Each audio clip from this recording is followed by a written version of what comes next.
firing of a ship-mounted electromagnetic railgun against a target vessel at sea. The test aboard the Japan Maritime Self-Defense Forces test. While the U.S. put the railgun on pause because of barrel wear, enormous energy demands, and the difficulty of integrating it onto ships, Japan was quietly bringing this technology to real-world trials. Today, Tokyo's already testing prototypes at sea, and it sees the railgun not as science fiction, but as a future kinetic shield against missiles, drones, and hypersonic threats. Why did the Japanese manage to move forward where the Americans stopped? And will the U.S. soon have to learn from its ally? We break it down in today's video.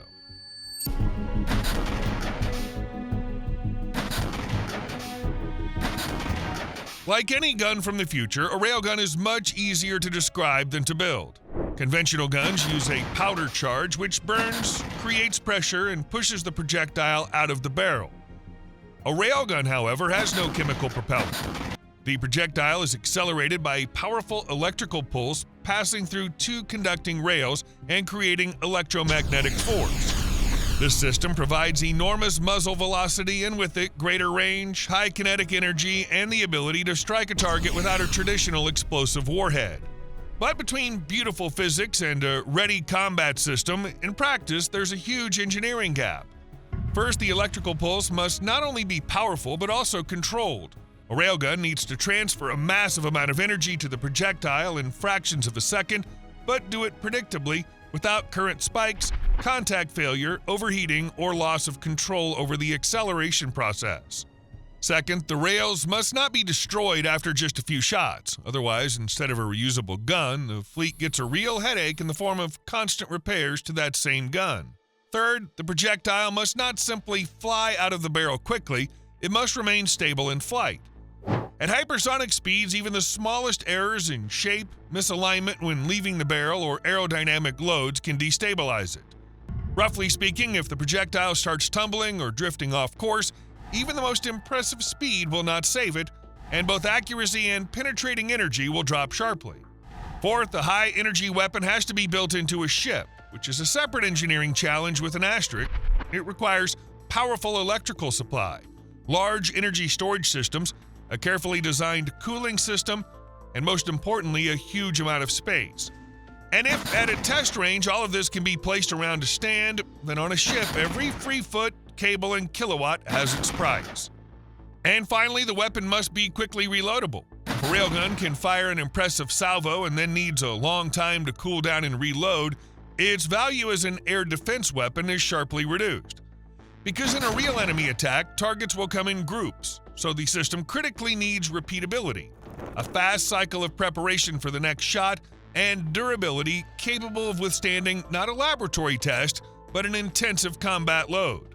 Japan tried to take into account all of the above-mentioned railgun problems that its American allies had faced while developing their own system, deciding to focus on curing these growing pains first, and only then move on to real tests. The development of the Japanese railgun was assigned to ATLA, the Acquisition, Technology, and Logistics Agency, the specialist responsible for the country's most complex defense technologies, such as Japan's FX stealth fighter, the upgraded Type 12 surface-to-ship missile, the hypervelocity gliding projectile for the defense of remote islands, technologies for new anti-ship missiles, low-cost interceptor drones, electronic warfare, and many international projects. According to Japanese media, from 2016 to 2022, the main efforts around railgun development were focused on ensuring electromagnetic acceleration with a stable velocity of more than 1.24 miles per second, 2,000 meters per second, and a rail life of around 120 shots. The next phase, research on future railgun, began in 2022 and is scheduled to conclude in 2026. During this phase, continuous firing is expected to be achieved, the fire control system calibrated, and projectile stability after launch refined. In other words, if the earlier task could be described with the question, can we accelerate a slug? Now it sounds like, can we make the acceleration extremely controlled while integrating the gun into the current fleet structure? A key milestone came in April 2025 when the JMSDF, Japan Maritime Self-Defense Force, released an image of an 8-ton turret with a 20-foot barrel installed on the deck of the experimental ship JS Asuka.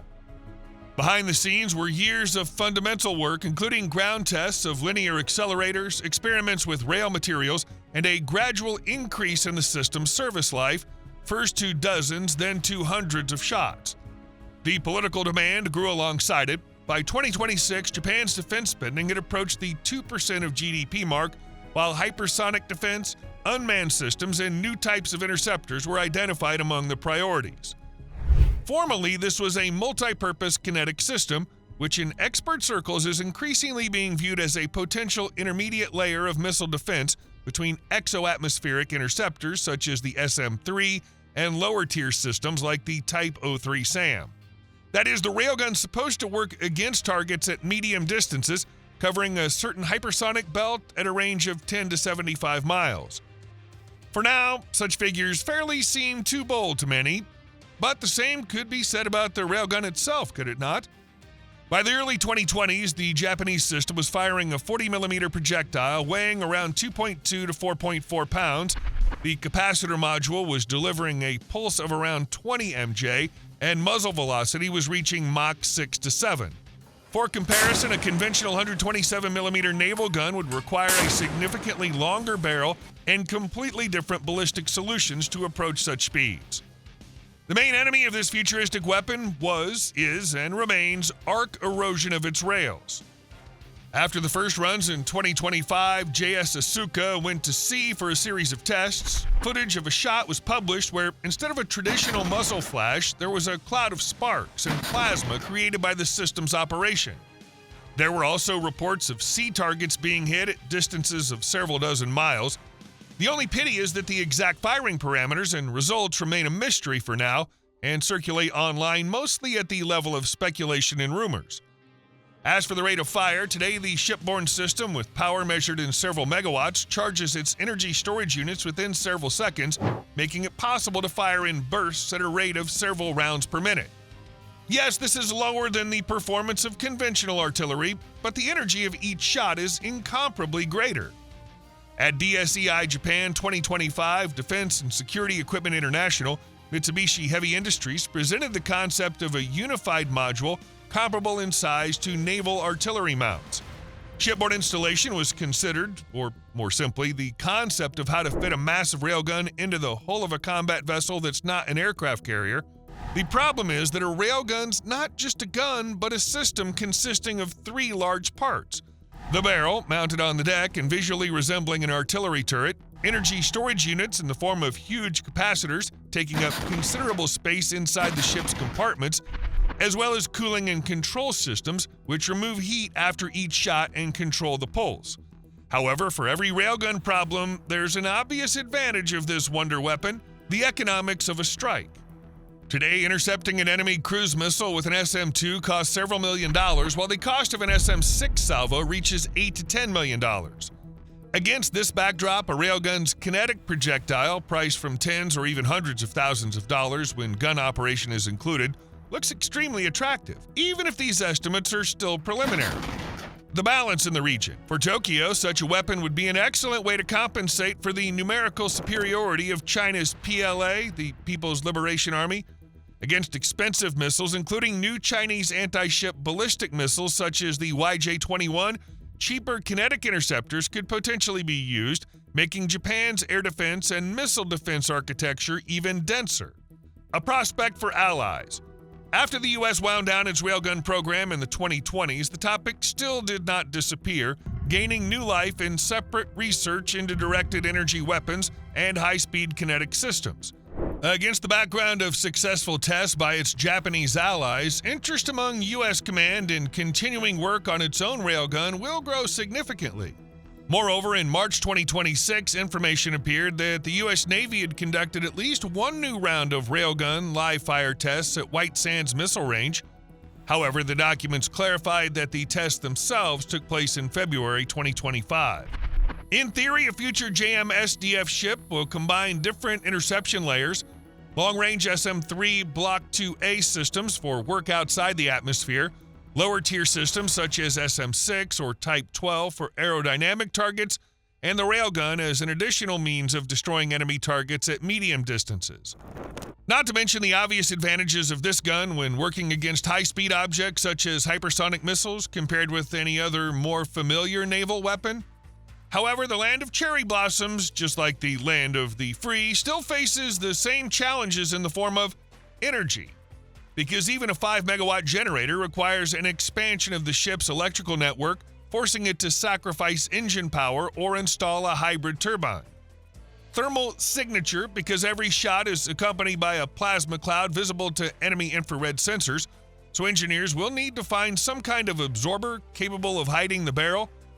Projectile guidance, which depends on the smallest errors, in which the Japanese intend to correct through manufacturing precision and component alignment, ensuring projectile stability during acceleration and as it exits the barrel. At the same time, options are being considered for limited trajectory correction in flight through improved aerodynamics and possible stabilization systems, as well as serial test shots before a salvo, allowing the real trajectory of the launch projectile to be compared with the calculated one and the aiming angles for the next salvo to be instantly corrected. Admit it, all of this sounds like an enormous amount of work even for 2026, but it's enough to look back at the path Japan has already traveled in developing its own railgun. A decade and a half after the Americans first sent a projectile down 2 copper rails, it was Japan that managed to take the railgun to sea, proving that the technology is suitable not only for impressive videos, but also for real military scenarios.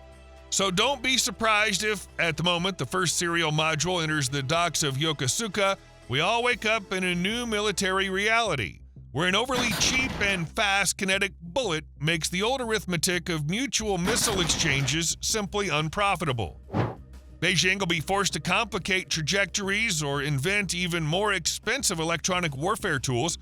Washington will have to catch up with the Japanese so it doesn't remain without kinetic protection, and the world will receive an instructive example of how a laboratory toy turns into a standard fleet caliber.